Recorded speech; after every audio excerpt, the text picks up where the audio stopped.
Bonjour, je m'appelle Alice du blog Blossom Quilts and Craft. Je vais faire des petites vidéos, une par mois, pour vous présenter un quilt block. Donc aujourd'hui, c'est le mois de janvier. On va commencer par un quilt block basique qui s'appelle le 9 patch. Donc le 9 patch, c'est 9 unités qui forment un carré. Tous les quilt blocks que je vais vous présenter mois après mois vont mesurer 12 inches finis. Donc quand on dit fini, c'est quand tous les blocs vont être cousus les uns aux autres. Donc à chaque fois que je vais vous présenter un bloc, ça va en réalité être 12 inches et demi. Donc voilà, ça fait près ça. Ça c'est la règle de 12 inches et demi sur 12 inches et demi. Puisque lorsqu'on va le coudre ensemble, on va perdre un quart de inch sur quatre côtés. Donc ça fera 12 inches. Le 9 patch est composé de 9 unités différentes, comme son nom l'indique, et je vais choisir donc 9 tissus différents. J'ai choisi d'utiliser une collection de la designer Lee Dinkel, une designer que j'apprécie beaucoup. Donc je vais d'abord repasser mes tissus avant de les découper. Ce qu'il y a de bien avec les outils de patchwork, de découpe, c'est qu'on peut couper plusieurs tissus à la fois. Donc là je vais couper 3 par 3. Et donc on a besoin de faire 9 unités, donc 9 carrés de 4 inches sur 4 inches chacun. Donc là j'ai bien superposé mes 3 tissus ensemble et je vais faire mes carrés. Donc pour ce faire, j'aligne ma graduation sur 4,5 d'un côté et 4,5 de l'autre. Néanmoins, je ne suis pas sûre que les bords soient vraiment très droits. Donc je prends juste un tout petit peu plus et j'égaliserai par la suite. Donc là, on est bon.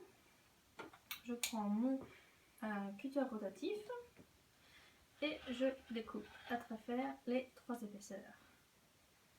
Voilà.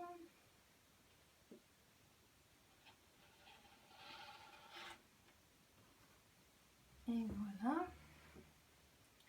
Je vais retourner pour égaliser les côtés dont je n'étais pas sûre qu'ils soient droits. 4 sur 4 et demi. J'égalise. Et j'égalise de ce côté-là. Et voilà, donc là j'ai déjà 3 unités de 4 inches et demi sur 4 inches et demi. Donc je vais continuer à découper les autres. Donc voilà, j'ai découpé mes 9 unités de carré, donc de 4 inches sur 4 inches et demi. De 4 inches et demi sur 4 inches et demi plutôt. Et je choisis juste l'emplacement qui me convient pour ces 9 tissus. Une fois que j'ai trouvé un ordre qui me convient, je prends une photo pour ne pas oublier cet ordre. Donc voilà, j'ai choisi un ordre pour toutes mes unités et je vais maintenant les coudre ensemble. Donc on va coudre 2 par 2 tout d'abord et après on va rajouter la 3e sur chaque. On va faire des bandes en fait. Donc sur ma machine à coudre, j'ai mis mon pied un quart de inch, ce qui sera plus facile pour moi. Vous pouvez utiliser votre pied tout usage, mais bon, c'est quand même plus pratique d'avoir le quarter inch foot, le pied quarter inch. Donc je mets mes 2 premières unités face contre face, je les aligne bien. Je n'ai pas besoin de mettre d'épingles pour l'instant, c'est des petits blocs. On en aura besoin par la suite. Donc voilà, et tout simplement je couds la ligne.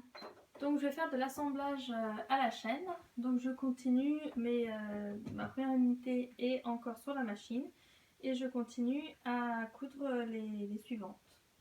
Donc face contre face, on aligne bien comme il faut et hop, une ligne de couture.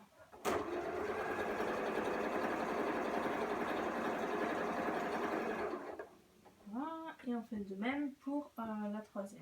Donc on va prendre la première unité, on va juste l'ouvrir et on va ajouter la 3e unité de cette bande là On va par la suite passer au repassage. On ne repasse pas tout de suite. Donc je fais de même.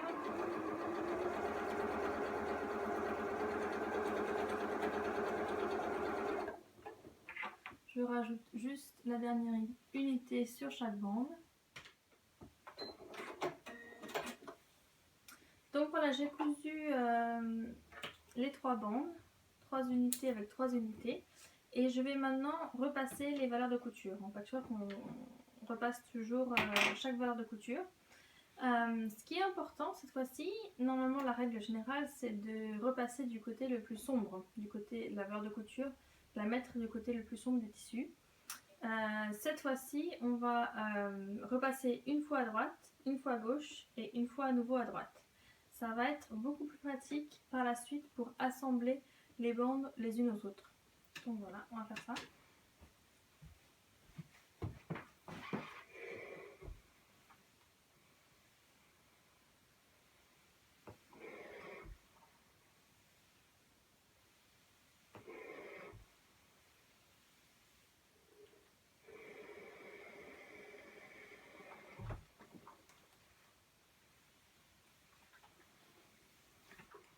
Donc là, j'ai mis ma première bande avec les valeurs de couture à gauche. Donc je vais mettre ma deuxième bande, les valeurs de couture à droite.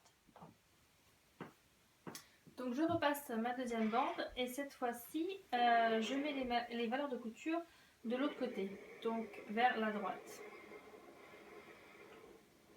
Donc moi je trouve ça plus facile toujours de... Je le retourne. Je trouve ça plus facile d'aller vers la gauche.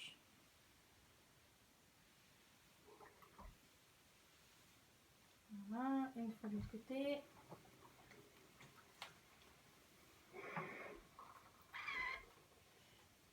Et donc voilà, ce sera de l'autre côté. Et je continue avec la troisième.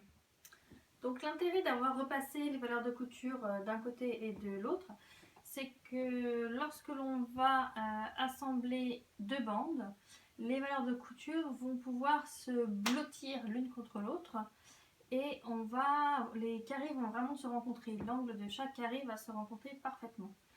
Donc là, j'utilise des épingles pour être sûre. Et donc on va vraiment faire attention à ce que les valeurs de couture se touchent l'une contre l'autre. Voilà. Et on met une épingle de chaque côté.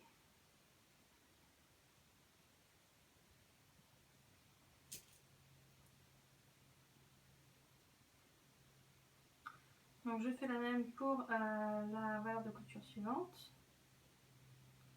Donc je veux vraiment qu'elles se touchent l'une à l'autre. Et j'épingle.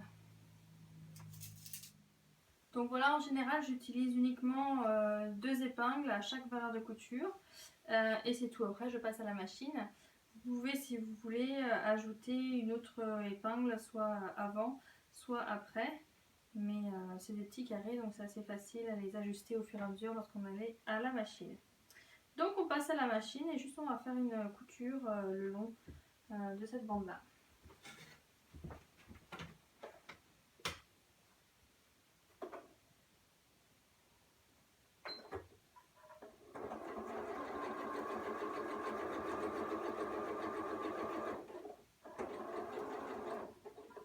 Je retire mes épingles lorsque j'arrive à leur niveau et je fais bien attention toujours, je regarde que les 2 valeurs de couture se joignent.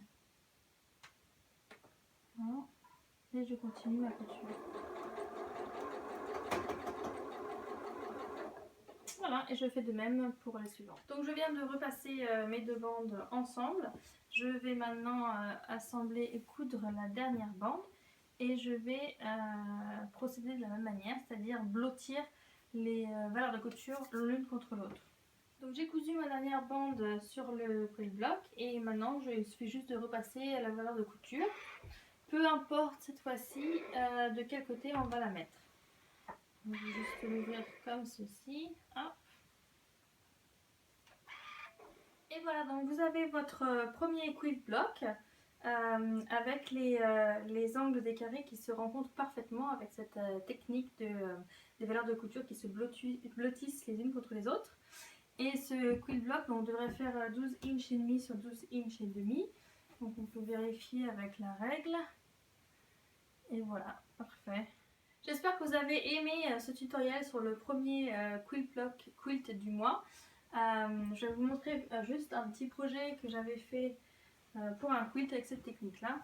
Donc voilà, ça fait un quilt assez simple mais super joli. Donc voilà, on se retrouve le mois prochain pour une nouvelle technique.